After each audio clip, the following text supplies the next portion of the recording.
Yana bir bor assalomu alaykum hammaga. Xudo xolasa bugungi master klassimizni boshlaymiz.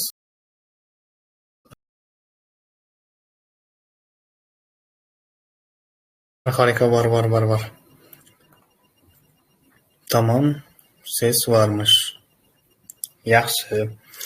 Hop, ovoz bor bo'lsa, demak, endi o'sha birinchi bo'lim tugadi, ikkinchi bo'lim, ya'ni kompozitsion, blog post qanday yoziladi? O'shani bitta tekshirib ko'ramiz. Buni ham o'sha agentlik tomonidan tushgan savol o'rnak mashq bilan ko'rib ketamiz. Bölüm 2.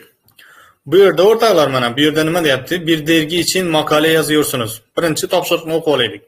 Bu yerda har doim bir narsa uchun nimadir yozyapsiz, nimadir tayyorlayapsiz yoki tortishmada yozishma ketyapti. Xuddi shunga o'xshagan holatni bir oldin sizga tushuntirib ketadi. Misol uchun, çevrim içi bir tanışmaya katılıyorsunuz ya da o'sha kendi blogunuzda post hazırlıyorsunuz, bir dergi için makale hazırlıyorsunuz, sunum hazırlıyorsunuz kabi holatni sizga tushuntirib ketadi va bu juda ham ahamiyatli narsa emas. Bu joyga biz ahamiyat bermaymiz. Qayerda va nima uchun nima tayyorlayotganimiz biz uchun ahamiyatli emas. Bizga ahamiyatli bo'ladigan joyi mana bu joy, mana konu shudir. Ya'ni mavzu nima haqida ketyapti. Biz qayerdaligimiz, qayerga nima yozayotganimiz juda ham ahamiyatli narsa emas, o'rtoqlar. Bizga ahamiyatli joyi konu, ya'ni mavzu nima haqida yozilishi kerak o'zi aslida. Shunga e'tibor bersak bo'ldi. O'sha mavzuni tushunsak bo'ldi. Demak, bu yerda nima deyapti? Mavzuyimiz nima ekan? Hop, sosyal medyada özgürlük mü olmalı ya da devlet tarafından denetlenmeli mi deyapti. Hop, tarjimasi nima shunda? Ijtimoiy tarmoqlarda ozodlik, o'sha so'z erkinligi bo'lishi keraklimi yoki shu davlat tarafidan nazoratda bo'lishi kerakmi deyapti. Shu haqida yozishimiz kerakligi haqida, shu mavzu shu haqida. Bu konuyu açıklayarak görüşlerinizi yazdınız, gerekçeler ve örnekler vererek cevabınızı oluşturun dedi. Ushbu mavzudan kelib chiqib biz yaklaşık 180-200 kelime yozishimiz kerak ekan.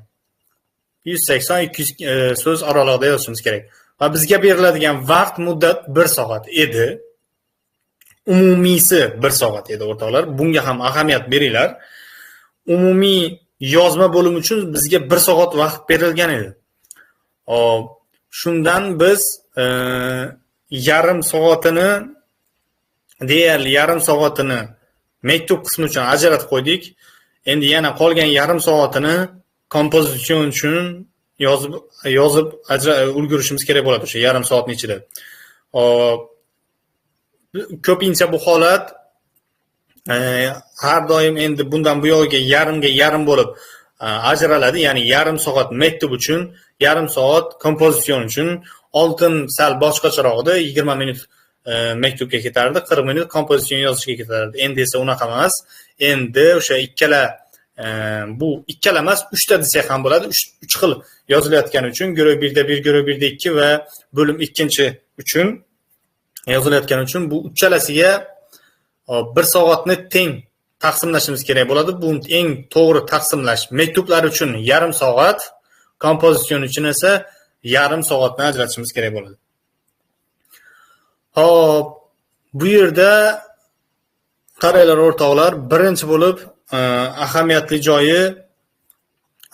qiladigan joyimiz nima edi? Bu yerda ahamiyat beradigan joyimiz mavzu edi. Mavzuni tushunib olishimiz kerak va o'sha mavzu bo'yicha, o'sha mavzu doirasida o'z fikrlarimizni berib ketishimiz kerak. Bu yerda bizdan C1 darajasidagi yozma matni kutiladi. Javobi kutiladi. C1 darajasida bo'lishi kerak bizning bu yerda yozadigan kompozitsionimiz. Shuning uchun bu yerda iloji boricha o'sha C1 so'zlaridan foydalanib murakkab so'zlar tuzishga harakat qilish kerak, agar bu qo'lingizdan kelsa. Men sizlarning qo'lingizdan kelishiga ishonaman. Xudo xolasa hamma C1 darajasini olib chiqadi degan umiddaman. Xo'p, bu yerda birinchi bo'lib mana bizga berilgan mavzu sotsial media, o'shani tarjima qilib olaylik oldin. Ijtimoiy tarmoqlarda nima edi? So'z erkinligi bo'lishi kerakmi yoki har doim davlat tarafidan tekshirilishi kerakmi deyapti.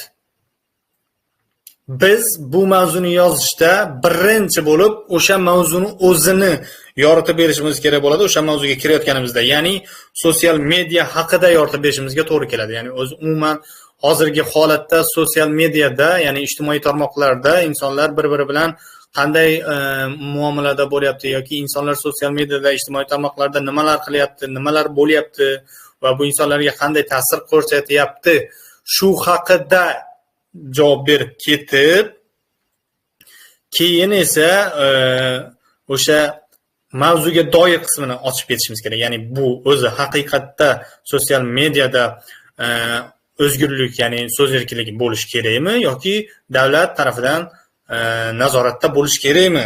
Keyin kirish kerak bu qismga.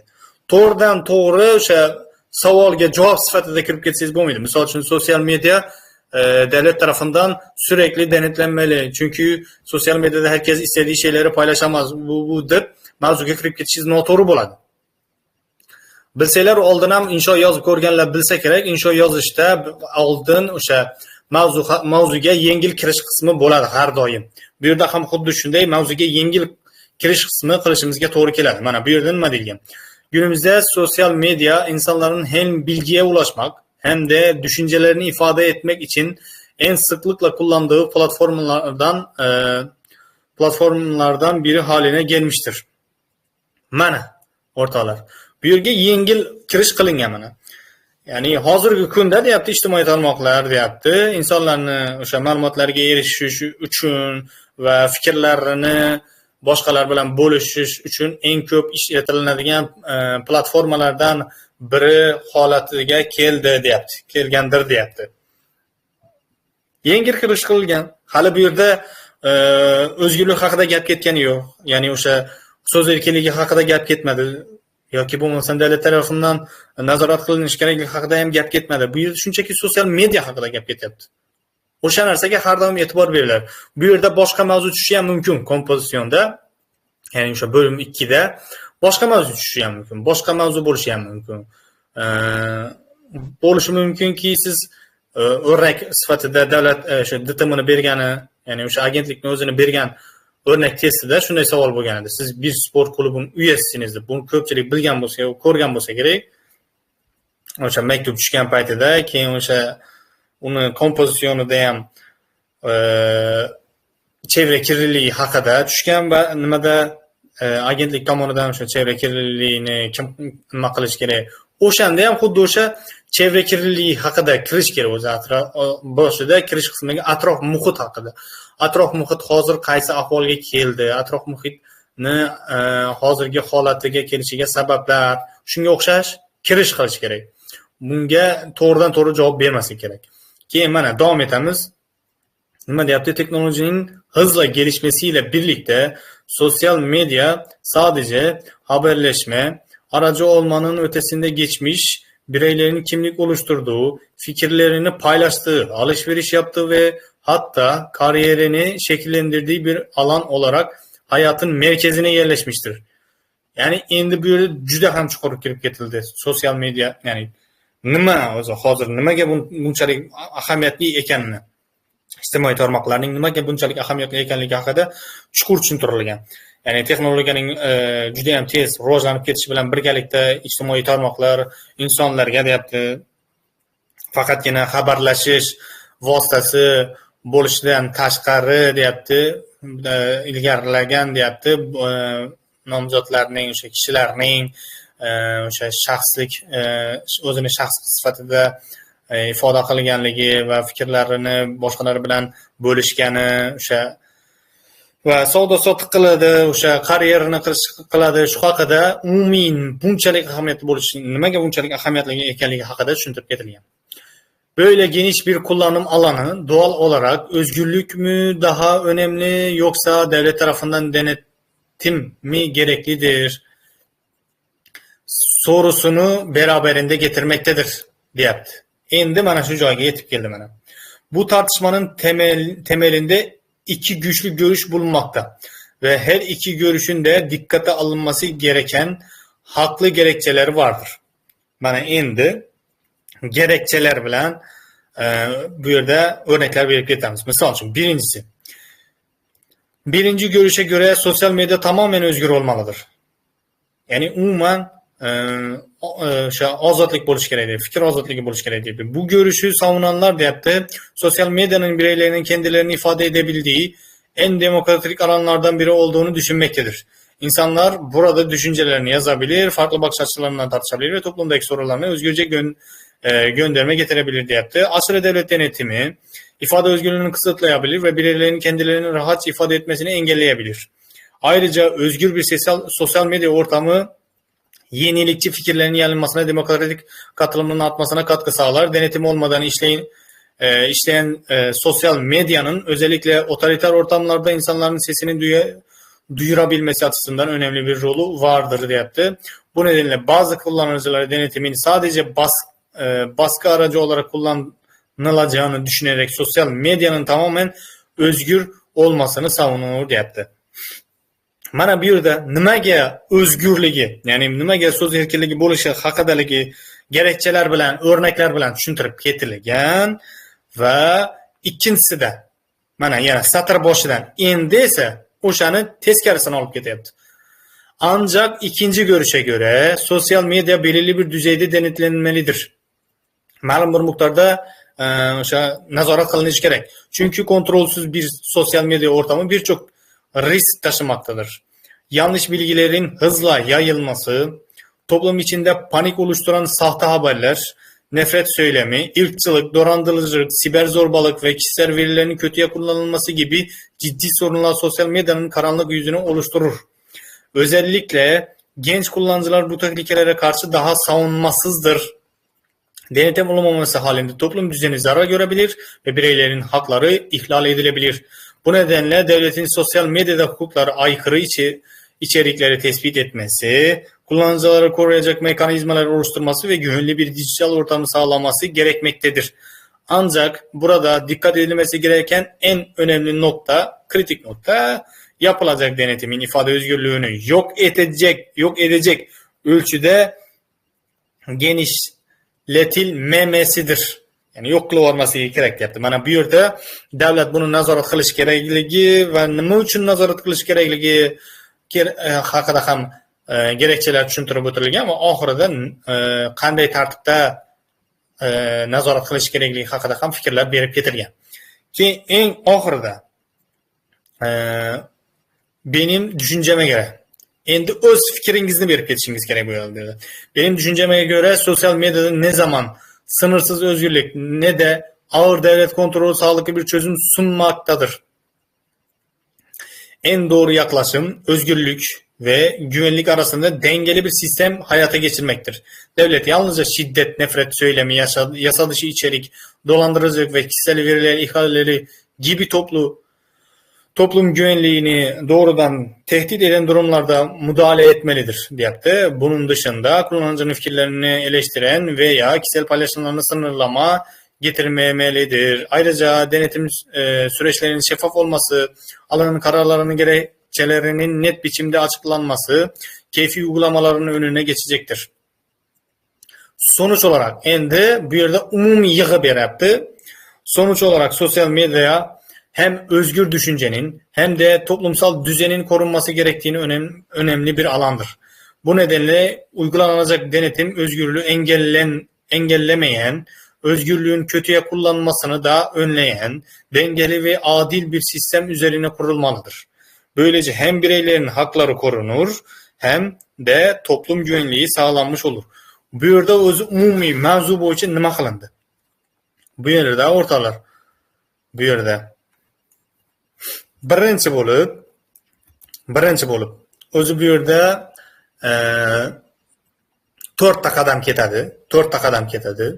Birinchi bo'lib o'zi umuman topshiriq nima edi? Topshiriq shunaqa edi. Topshiriqda sosyal medyada özgürlük nima bo'lmalı yoksa devlet tarafından denetlenmeli mi? Yani topshiriqda o'sha sosyal medyada so'z erkinligi bo'lishi kerakmi yoki davlat tarafidan nazoratda bo'lishi kerakmi? 4 ta qadam qilindi. Birinchisi, kirish, sotsial media nima? Hozirgi sotsial mediani kirib kelishi bunchalik ahamiyatli bo'lishining sababi, bunchalik sotsial mediada insonlar qanchalik darajada foydalanayotganligi haqida umuman sotsial media haqida kirish qilib olinadi. Ikkinchi qadamda biz o'sha topshiriq bo'yicha ketamiz endi, mavzu bo'yicha ketamiz. Hop, o'zgurlik bo'lmali, davlat tomonidan denetlanmalimi? Demak, bittasini oldik, o'zgurlik haqida olib ketdik, o'zgurlik bo'lish kerakligi haqida tushuntirib ketdik. Nimaga o'zgurlik bo'lish kerak? O'zgurlik bo'lganda nimalarga erishiladi? O'zgurlik bo'lmaganda nimalar yo'qotiladi? So'z erkinligi bo'lmaganda nimalar yo'qotiladi? Hop, ikkinchi qadamni ham qildik. Endi uchinchi qadam.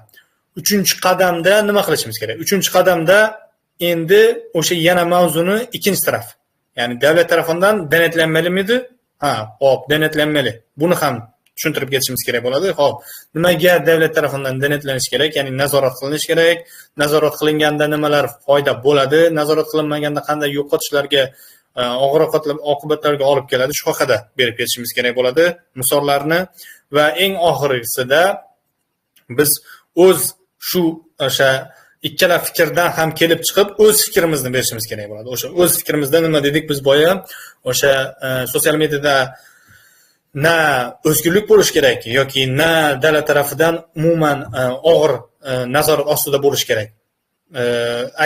Aksiga o'sha o'rta tizim bo'lish kerak. Ikkalasini ham to'g'ri muvozanatda saqlab turadigan bitta tizim bo'lish kerak. Ham nazorat bo'lish kerak hamda o'sha so'z erkinligi bor bo'lishi kerak sotsial mediada. O'z fikrimiz ham berib ketildi va oxirida so'nuch bo'ldi. O'sha so'nuch qismi bo'ldi o'rtoqlar. Xullas, biz bu sotsial media mavzusi bo'ladimi o'sha bu ikkinchi bo'limda yoki boshqa mavzu bo'ladimi? Xuddi shu 4 ta qadamni ko'rsatib berishimiz kerak bo'ladi. Oldin mavzuga bitta kirish qilib olishimiz kerak bo'ladi va o'sha mavzuni kirish qilganimizdan keyin so'ralgan narsasini ikki xil tartibda berishimiz kerak bo'ladi. Bu xuddi o'sha shunaqami yo bunaqami degandek bo'ladi. O'sha shunaqa bo'lsa shunaqasini, bunaqa bo'lsa bunaqasini tushuntirib berishingiz kerak va o'zingiz qanaqa o'ylaysiz, shu haqida ham fikr berasiz. Bu shu bilan yozma tugaydi. Bu yerda o'zi zotan unchalik ham oldingisiga o'xshab 250 ta so'z so'ralmaydi. 180-200 ta so'z oralig'ida bo'ladi. 200 ta bo'lsa juda ham yaxshi bo'ladi. Ko'rib turganingizdek, o'sha bu yerda jibr darajasida sizdan yozma javobi kutilgani uchun iloji boricha jibr darajasida yozishga harakat qilishingiz kerak bo'ladi.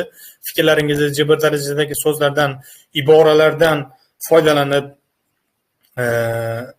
yozishingiz juda ham to'g'ri bo'ladi. O'sha imtihonlarda yuqori ballarni yig'a olishingiz uchun.